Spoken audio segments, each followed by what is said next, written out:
Hi everyone, let's see how we can check errors in the material data system. Okay, we have created a material called screw body. It is made of carbon steel.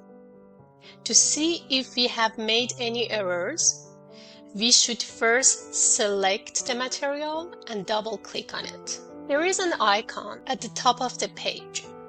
It is called Execute Check.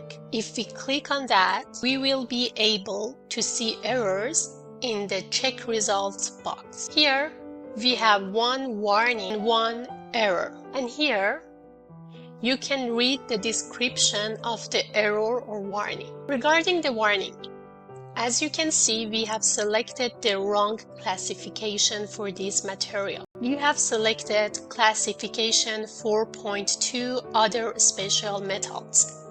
But according to the message, this classification cannot contain more than 50% of these metals. As mentioned before, this material is carbon steel and contains 19 iron. So we should have selected another classification. If we click here, we can see that we have steel classification. Therefore, we should have selected steel classification instead. We selected that classification and click on apply button. And here we click on yes. Now, the second error. The message is contact must be specified. If we double click on this error, we can see that we should have selected the contact person on the supplier data tab.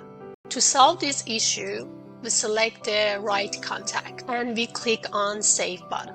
Now, let's see if the errors have been resolved. We go back on the ingredients tab and we once again click on the execute check. As you can see, we got this message: the MDS successfully passed all checks. It means that there is no more errors or warning. Alright, that was how we can check errors in the material data system. I hope this was helpful. Thank you for watching.